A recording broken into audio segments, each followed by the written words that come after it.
வணக்கம். தேர்தல் களம்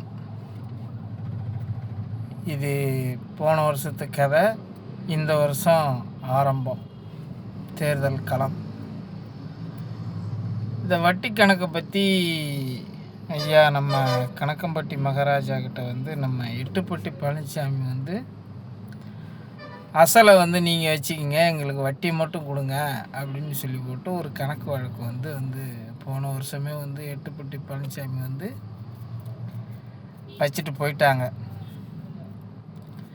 ஆக இப்போ இந்த 2026 தேர்தல் களம் வெற்றி யாருக்குன்னு இந்த காமத்தால் பிறப்படுத்தி காமத்துக்காகவே சுயநலமாக வாழ்ந்து செத்து போகிறவனுங்க இந்த நுண்குழாய் விழியங்களில் இவன் ஜெயிப்பான் அவன் ஜெயிப்பான் இவன் ஜெயிப்பான் அவன் ஜெயிப்பான், எங்கேயோ கொடைக்கானல்லாம் போயிட்டு எங்கேயும் இவன் மந்திரம் பண்ணுறாங்களாம், மாயம் பண்ணுறாங்களாம், எங்கேயோ லண்டன்லாம் பறக்கிறாங்களாம், எங்கேயோ போகிறாங்களாம், என்னென்னமோ கட்டுக்கதையெல்லாம் விட்றாங்க.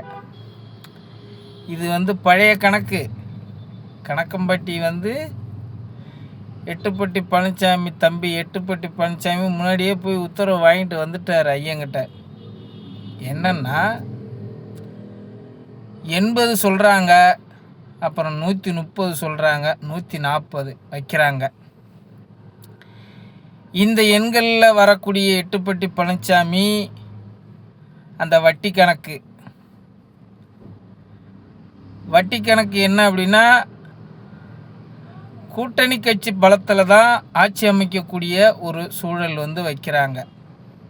அதே நேரத்தில்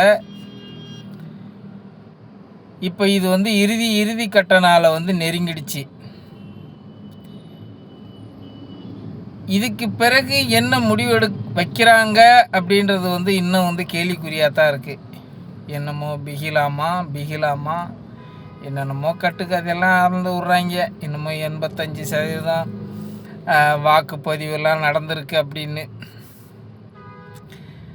தம்பி எட்டுப்பட்டி பழனிக்கு சாமிக்கு நாளைக்கு சாதகமாக இருந்தாலும் இந்த விடயத்தை நீங்கள் வைக்கிறதுக்கு உண்டான ஒரு காரண காரியங்கள் வந்தால் உங்களுக்கு மிக முக்கியமான எச்சரிக்கை பதிவு. தம்பி, இந்த மண்ணை காப்பாற்றுங்க, இந்த நாட்டை காப்பாற்றுங்க, இயற்கையை காப்பாற்றுங்க.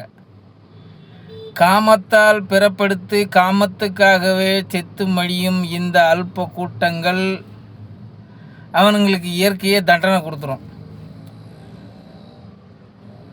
துட்டை வாங்கிட்டு ஓட்டு போடுறானுங்களா இல்லை துட்டை வாங்காமல் ஓட்டு போடுறானுங்களா, அந்த கதைக்குள்ளே நம்ம போக வேண்டாம்.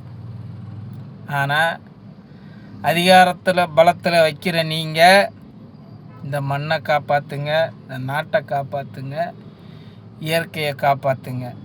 இதுதான் நாங்கள் உங்களுக்கு வைக்கிறோம்.